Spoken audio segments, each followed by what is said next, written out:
22 अप्रैल 2025 को पहलगाम का इंसिडेंट पेश आता है और 24 अप्रैल 2025 को पाकिस्तान इंडिया के लिए अपनी एयर स्पेस बंद कर देता है। अब इससे बहुत से लोगों के ज़हनों में सवाल पैदा होते हैं, क्वेश्चन अराइज होते हैं कि यार ये एयर स्पेस कैसे बंद की जाती है? क्या आसमानों पे लॉक लगाए जाते हैं? क्या आसमानों पे ताले लगाए जाते हैं? तो नहीं, ऐसी कोई बात नहीं। पाकिस्तान ने अगर इंडिया की एयर स्पेस बंद की है या किसी भी दूसरे मुल्क ने किसी भी तीसरे मुल्क की एयर स्पेस बंद की है, तो उसे बंद करने का, एयर स्पेस बंद करने का एक सिंपल सा तरीका ये है कि जैसे बहुत से इदारे होते हैं, पाकिस्तान में बहुत से इंस्टीट्यूशंस हैं, इसी तरह इंटरनेशनल भी बहुत से इदारे होते हैं। उन्हीं में से एक है नोटम,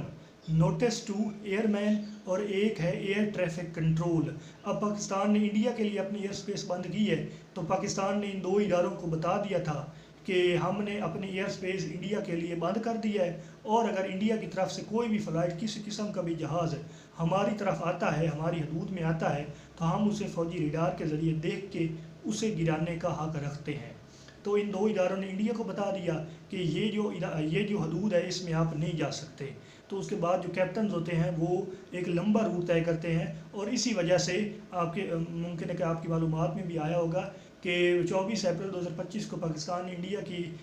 के लिए अपनी हदूद, अपनी एयर स्पेस बंद की थी, और 24 अप्रैल 2025 से लेकर अब तक इंडिया की इकॉनमी को तकरीबन जो है वो $455 मिलियन का नुकसान हो चुका है। क्योंकि आप इंडिया के लोगों ने अगर यूरोप जाना है, नॉर्थ अमेरिका जाना है, साउथ अमेरिका जाना है, गल्फ़ कंट्रीज़ में जाना है, मिडल ईस्ट में जाना है, रशिया जाना है, तो ये जो सारी इंपॉर्टेंट कंट्रीज़ हैं ये पाकिस्तान से दूसरी तरफ हैं। तो अगर इंडिया ने अगर यहाँ पे जाना है, इन सारे मुल्कों में जाना है, तो डेफिनेटली आप इंडिया को एक लंबा रूट तय करना पड़ता है, जिस वजह से उनका फ्यूल भी उनकी फ़्लाइट्स का फ्यूल ज़्यादा लगता है, और इस वजह से इंडिया की फ़्लाइट्स ने डेफिनेटली अपने फेयर को भी इंक्रीज़ किया है, और इसके अलावा अब तक इंडिया को $455 मिलियन का नुकसान हो चुका है। तो इस तरह से ये जो एयर स्पेस होती है ये बंद की जाती है।